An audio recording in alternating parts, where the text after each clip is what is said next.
Today we are on the grounds of the Wilderness Battlefield, the Battle of the American Civil War. The Battle of the Wilderness was fought on May 5th and May 6th of 1864. The Battle of the Wilderness is notable for two reasons. One, it was the first time that Confederate General Robert E. Lee went up against Union General Ulysses S. Grant, who would eventually defeat him, and Lee would surrender to Grant at the Appomattox the following year.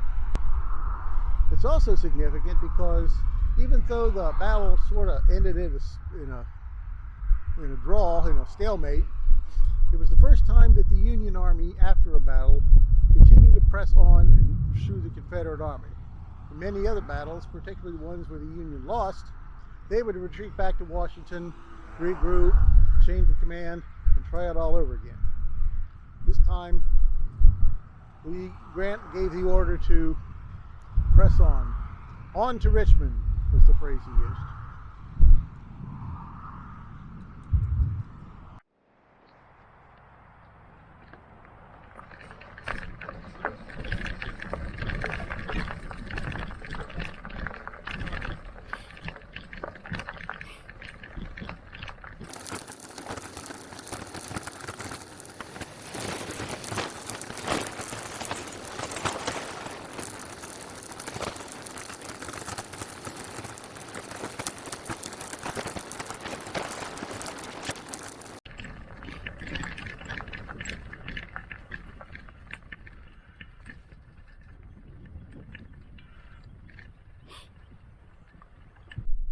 This is the Lacey House, sometimes called Elwood Plantation. It was a farmhouse that stood here since the 1700s and was in the middle of the battle when all this went on. I'm not sure if this is the original house or a reproduction or the original house restored. I don't know. But this is Elwood.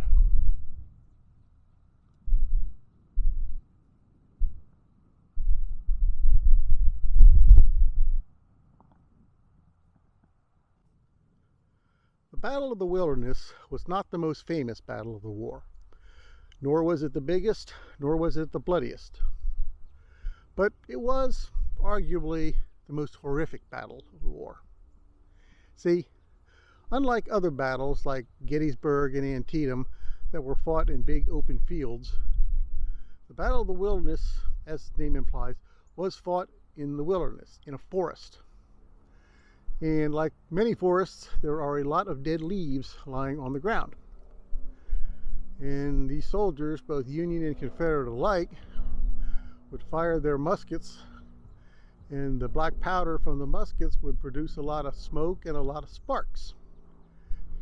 And a lot of sparks meant it would catch the leaves of the forest floor on fire.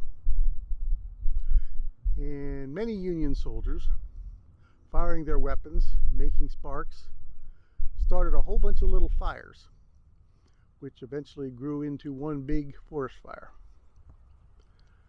And many soldiers who were wounded and who might otherwise have survived had they been able to move, but were unable to, ended up being burned to death in the forest. When they went back in a few days later, they found a lot of skeletons. The bodies of the soldiers had been burned completely off their bones. But we did not come here today to talk about the battle, or the generals, or the soldiers, or the historic buildings.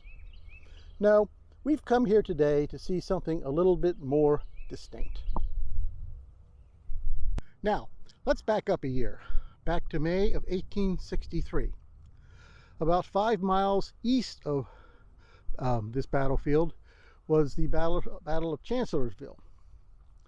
Now, Chancellorsville battle came about after Ambrose Burnside was defeated at Fredericksburg, Virginia, which is another 10 miles to the east.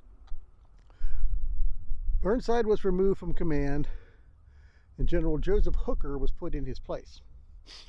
And Hooker came up with the bright idea of dividing his army, taking half of it up the north side of the Rappahannock and Rapidan rivers, cross the rivers, and then come in and attack Robert E. Lee from behind while the remainder of Hooker's army in town feigned an assault. Well, Lee was smarter than that. He was not about to fall for the old sneak around and attack me from behind trick. So Lee also divided his much smaller army and sent them west to head off Hooker's army here near Chancellorsville. Chancellorsville, when it was all said and done, was a Confederate victory and is regarded as Robert E. Lee's greatest victory of all. So much so that in military colleges today, all over the world, Lee's tactics at Chancellorsville are still studied because of its ingenuity. But this victory did not come without a price. The evening after the battle, General Stonewall Jackson headed out with a small entourage to do some night scouting, possibly for a nighttime attack. He got so far out and he heard the hammering and pounding and noises of the Union Army building their fortifications, so they decided to turn back and head back to Jackson's headquarters. But on the way back, people still near the headquarters, Confederate soldiers, saw Jackson and his entourage coming towards them, mistook them to be Yankee soldiers, and opened fire. Jackson was wounded in his left arm, so much so that his arm had to be amputated right there in the field.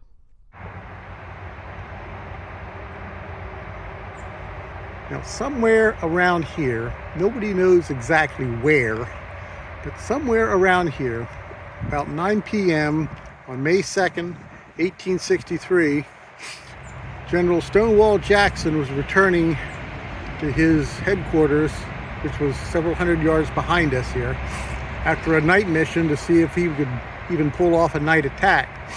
Well, he got close to his headquarters area and he and his entourage were mistaken for being Union troops, and they were fired upon.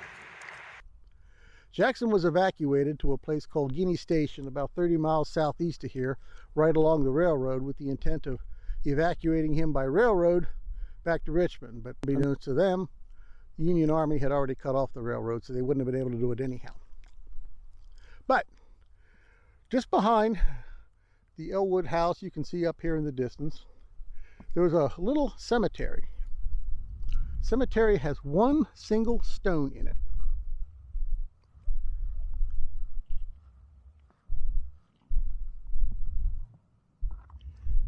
And buried beneath this stone is the arm of Stonewall Jackson.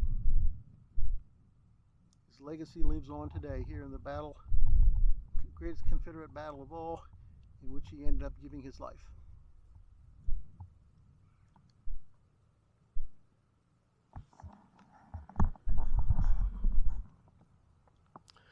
Rest in peace, Thomas Jonathan Stonewall Jackson. And one final footnote. After Jackson was evacuated down to Guinea Station, he stayed in a house there for several days. Dr. McGuire, who I guess you could describe as the Confederate Army Surgeon General, was there to attend to him. After 5 days or so, Jackson had started to recover a little bit. His arm wound was healing nicely, but he had contracted pneumonia. And ultimately, it was the pneumonia that killed him.